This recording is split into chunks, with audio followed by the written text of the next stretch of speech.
Poin ketiga, kadang-kadang meminta sesuatu yang A diberikan B oleh Allah. Karena boleh jadi, maaf, yang dimintakan itu tidak ada maslahat untuk kita. Dalilnya Quran surah kedua ayat 216, paling kiri sebelah atas. Kutiba alaikumul qitalu wa huwa kurhul lakum. Diwajibkan bagi kalian berjihad, berperang dalam konteks perang, medan perang. Tapi ada juga konteks umum dengan rumus tafsir, al-ibratu bi umumil lafzi la bi khususis sababi. Kalau ada lafaz dalam Al-Qur'an jangan dikhususkan pada sebabnya, sepanjang konteksnya umum. Perang terbesar, perang melawan perasaan kita. Perang melawan hawa nafsu. Perang melawan negative thinking, kadang-kadang negatif kepada Allah. Kenapa saya ya Allah? Kenapa ini enggak berakhir ya Allah? Kata Allah, "Hei, asa an takrahu syai'an fa huwa khairul lakum." Boleh jadi kamu enggak suka, tapi ini yang terbaik buat kamu. Kamu kan enggak tahu kapan wafat. Bukankah kalau saya belum kabulkan kamu rajin tahajud? Kamu rajin puasa? Kamu rajin baca Al-Quran? Kamu kemana aja selama ini? Mau wafat masih sibuk dunia. Saya pengen yang terbaik untukmu sampai pulang ke akhirat. Dipaksa untuk mendapatkan itu. Kadang-kadang kamu pengen yang ini dunia, ini nggak bagus. Kamu pengen direktur, kamu maksiat banyak nanti di sana. Cukup level manajer saja. Wa asa an tuhibbu syai'an fa huwa syarrul lakum. Kadang-kadang yang ideal yang dipengenkan itu nggak bagus kata Allah. Kenapa? Wallahu ya'lamu wa antum la ta'lamun. Karena Allah tahu masa depan engkau tidak. Anda punya anak 5 tahun sakit, dia kata dokter jangan makan apel. Jeruk boleh nggak dok? Boleh. Maka anak itu merengek, mama pengen apel. Kata mama jangan, nak nggak bagus. Apel dibelikanlah jeruk. Ini kan jeruk mama, bukan nak, ini jeruk rasa apel. Paham? Nah, jadi ini yang pertama, sifat doa itu kalau diminta pasti dikabulkan. Tapi ada segelintir orang yang ketika memohon ternyata tidak mendapatkan bagian itu. Apa persoalannya? Perhatikan, hadisnya sahih. Sampai Al-Imam An-Nawawi mencantumkan ini dalam salah satu hadis di Al-Arba'innya. Thumma dzakara rajula. Awas, hati-hati. Yutilus safara. Thumma dzakara rajula yutilus safara asy'atha aghbara.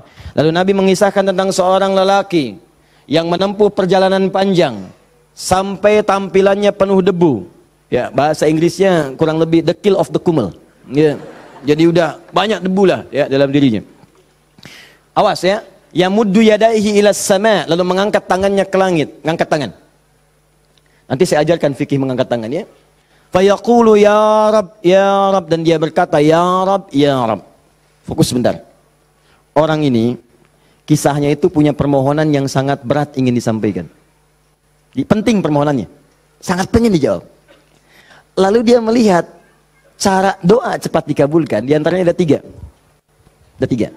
1, doa dalam perjalanan. Perjalanannya perjalanan pada ketaatan, bukan maksiat. Awas hati-hati, bukan perjalanan maksiat dan bukan jalan-jalan biasa. Awas hati-hati. Kau mau kemana? Mau ke Hawaii? Titip doa ya. Doa orang safar kan dijawab. Tuh yang umrah, yang haji, itu kan? Ya, itu yang dimintakan. Mohon, minta. Tapi kalau yang perjalanan maksiat tidak. Bro, mau kemana? Las Vegas. Titip doa ya. Itu belum dimohon dan ditolak.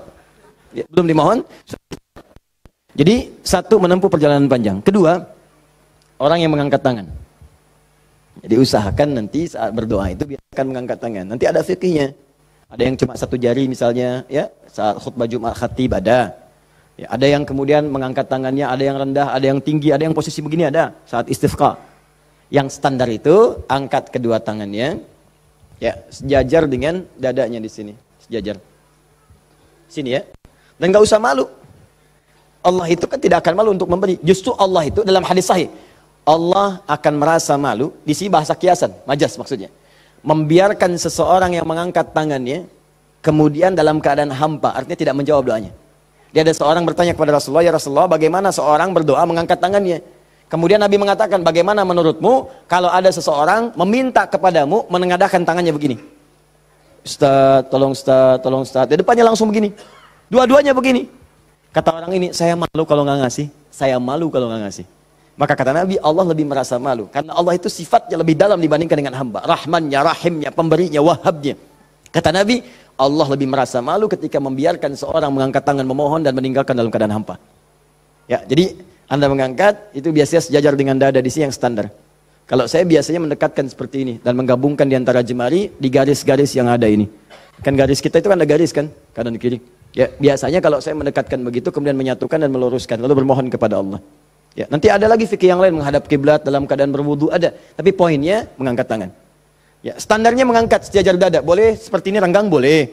Mau dirapatkan seperti tadi boleh. Ya, saya memilih untuk yang merapatkan. Ya, silahkan bebas. Yang penting di sini ada dalil mengangkat tangan boleh saat berdoa. Baik, 2, 3, memohon didahului dengan al-asmaul husna.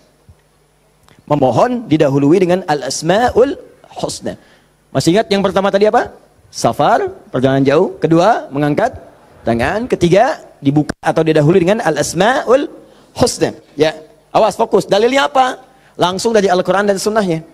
Di Al-Quran misalnya, Quran surah ke-17. Sudah? Dari ayat 110-nya. Ketika Allah sampaikan, Qulid Allah awid'ur rahman ayyamma tad'u falahul asmaul husna. Ada? Paling kanan, agak sedikit ke tengah. Qulid Allah